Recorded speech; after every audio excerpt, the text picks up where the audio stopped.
तीसरा का पहला प्रश्न है n+1 p18 अनुपात n-1 p16 बराबर 420 अनुपात 1 दिया हुआ है। चलो इसको हल करते हैं। तो ये n+1 मतलब n+1 फैक्टोरियल हम लिखेंगे, फिर ये जो n+1 है और ये क्या करेंगे माइनस कर देंगे, है ना, और फिर फैक्टोरियल, फिर अनुपात n-1 फैक्टोरियल लिखेंगे और n-1 और माइनस कितना करेंगे 16 कर देंगे, और यहाँ पे है 420, तो 420 अनुपात को हम इस तरीके से लिख सकते हैं। ठीक है, तो ये हो गया n+1 फैक्टोरियल, और नीचे वाला पहले घटा देते हैं, तो घटाएंगे तो n-17 फैक्टोरियल आ जाएगा, फिर अनुपात n-1 फैक्टोरियल, और इनको देखो ये क्या हो जाएगा, माइनस माइनस है मतलब ये जुड़ जाएगा, है ना, तो -17 फैक्टोरियल ये भी हो जाएगा, फिर बराबर 420, और ये रहा 1। इनको अब लिख कैसे सकते हैं, देखो n+1 फैक्टोरियल और ये रहा n-17 फैक्टोरियल, और ये अनुपात को अब हम गुणा कर लेते हैं। ठीक है, तो गुणा के रूप में लिखेंगे तो कैसे लिखेंगे, ये और ये गुणा हो जाएगा, ये और ये गुणा होगा, तो ये और ये सीधे में हो जाएगा, तो n-17 ऊपर चला जाएगा, है ना, और n-1 नीचे आ जाएगा, ये दोनों सेम है, काट देते हैं 420/1।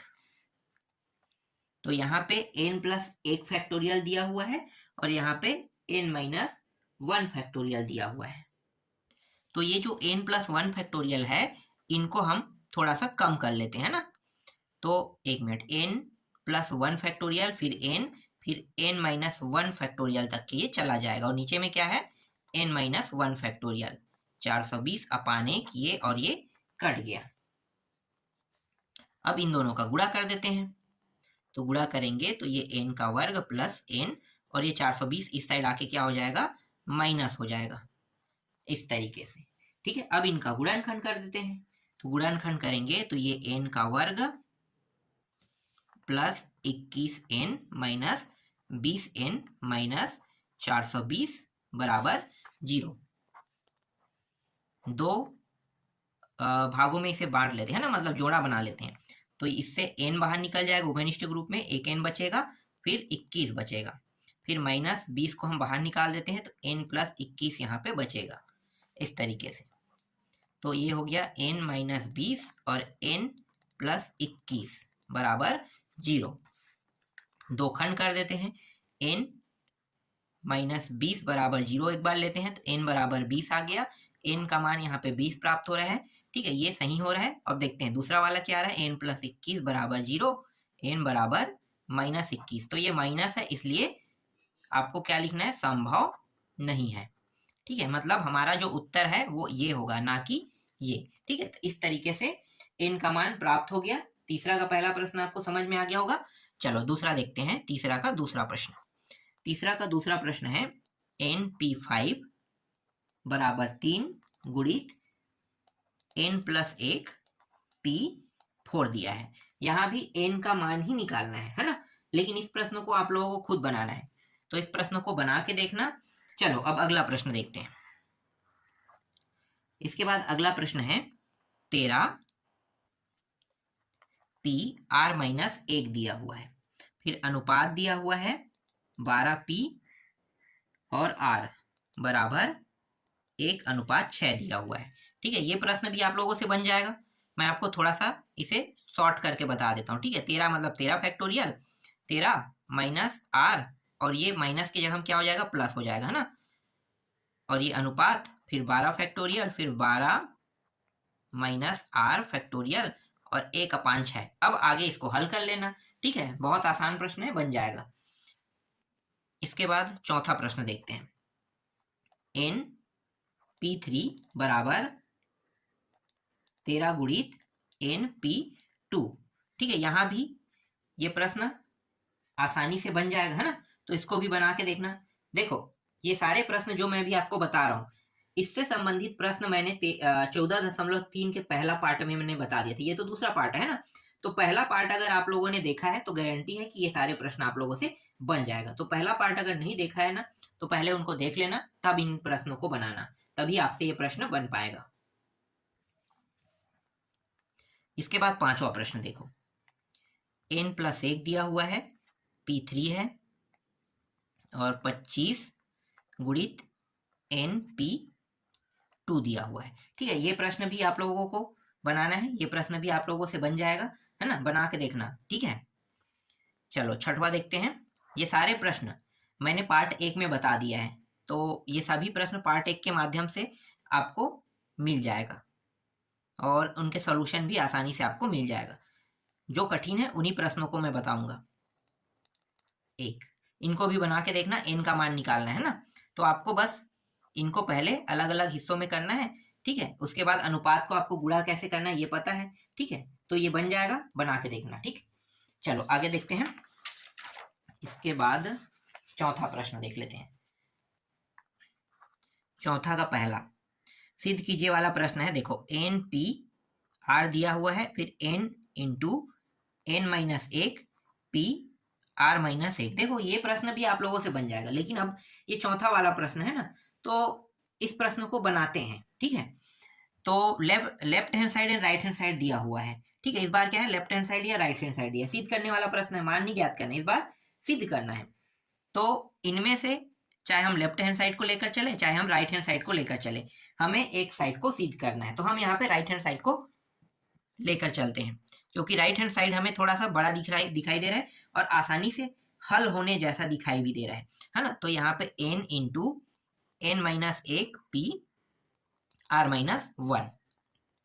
तो ये n इंटू मतलब गुणित में है ना, और ये n-1 फैक्टोरियल हो जाएगा, क्योंकि ये p के साथ क्या है, घात मतलब आगे में। देखो इसके बाद p(r-), तो n-1 के साथ क्या करेंगे, इस मान को घटाएंगे, तो घटा देते हैं r-1 बड़ा कोष्टक में लिखते हैं और फैक्टोरियल, फिर n गुणित n-1 फैक्टोरियल, फिर ये हो गया n-1, ये माइनस अंदर गुणा करेंगे तो -r और ये +1 हो जाएगा। ये दोनों प्लस माइनस होने के कारण कट जाएगा, तो यहाँ पे बचे क्या, n और n-1 फैक्टोरियल और नीचे में n-r फैक्टोरियल। ठीक है, इतना ही क्या होगा यहाँ पे बचेगा, है ना। तो देखो यहाँ पे n है, फिर n-1 भी है। इसका मतलब क्या है, इसका मतलब ये है कि ये n फैक्टोरियल बन जाएगा। ये दोनों मान एक होके, देखो ये मान बड़ा है ना, ये इसके बाद आता है, छोटा है, तो इसके आगे वाले मान को क्या करेंगे, उठा लेंगे, n फैक्टोरियल फिर n-r फैक्टोरियल हो जाएगा। और ये जो है इसको हम और कैसे लिख सकते हैं, तो देखो n(p) है ना, इसके बाद ये जो है r है, ये r, ऐसा हम इसे लिख सकते हैं, देख सकते हो, है ना। तो ये क्या है, इस प्रश्न का उत्तर है। तो सिद्ध हुआ, लेफ्ट हैंड साइड यही है ना, तो लेफ्ट हैंड साइड क्या हो गया, सिद्ध हुआ, तो आपका आंसर आ गया। तो इस तरीके से चौथा का पहला प्रश्न बनेगा। दूसरा प्रश्न देखो, दूसरा प्रश्न में 2 दिया हुआ है, 4 दिया हुआ है, 6 दिया हुआ है और 8 दिया हुआ है, फिर 2n दिया हुआ है, और इसके बराबर हमें 2n और n फैक्टोरियल हमें लेकर आना है। चलो इस प्रश्न को हल करते हैं। तो देखो ये सभी के सभी जो मान है, ये सभी के सभी 2 के गुणज है ना, तो 2 के गुणज मतलब 2 इंटू, आप एक ऐसा लिख सकते हो बिल्कुल, फिर दूसरे को कैसे लिख सकते हो, 2 इंटू 2 लिख सकते हो, बिल्कुल लिख सकते हो, फिर 2 इंटू 3 लिख सकते हो, फिर 2 इंटू 4 लिख सकते हो, देख लो, है ना, वैसे ही हम लिखते जा रहे हैं।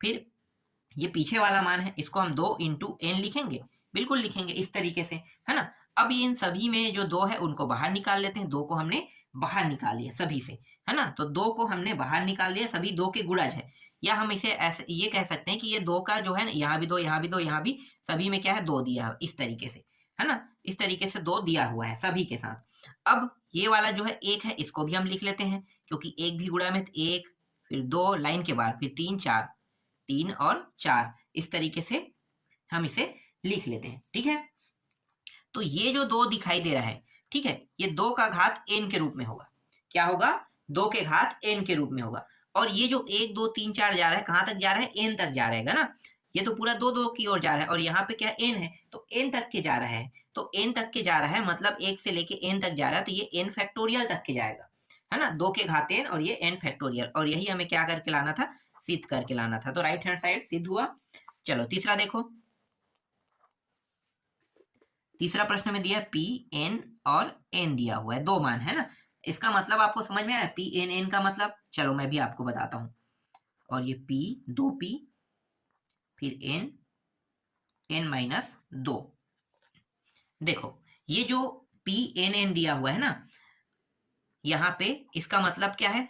इसका मतलब ये है कि ये जो मान है ये एन पी एन इस प्रकार से है, ठीक है, एन पी एन इस प्रकार से है समझो, ठीक है, या फिर हम इसे कह सकते हैं एन फैक्टोरियल कह सकते हैं, है ना। तो इस प्रकार से ये दिया है, समझ लो। चलो अब हम यहाँ पे लेफ्ट हैंड साइड या राइट हैंड साइड एक साइड को लेकर चलेंगे। तो मैं यहाँ पे राइट हैंड साइड को लेकर चल रहा हूँ क्योंकि लेफ्ट हैंड साइड लाना बहुत आसान है। तो राइट हैंड साइड का मान क्या दिया? 2 दिया है ना, 2 आगे में है, तो 2 को मैं गुणा के रूप में लिखूंगा। इसके बाद यहाँ पे एन है, मतलब ये एन फैक्टोरियल है, ठीक है, एन है मतलब एन फैक्टोरियल। और ये जो एन है ये एन हो गया इस तरीके से, और फिर एन माइनस यहाँ पे 2 दिया हुआ है तो एन माइनस 2 इस प्रकार से ये रहा ये, ठीक है। यही जो मैंने अभी आपको बताया ना कि ये इस प्रकार से बनेगा ये वाला मान, तो ये वाला मान जो है इस प्रकार से बनेगा, देख लो, ठीक।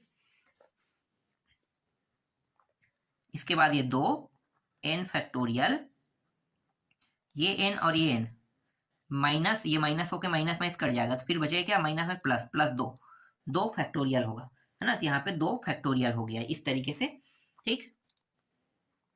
फिर यहाँ पे 2 एन फैक्टोरियल और 2 गुणित 1 कर देते हैं, 2 और ये कट गया, एन फैक्टोरियल बस बचेगा। यही क्या होगा?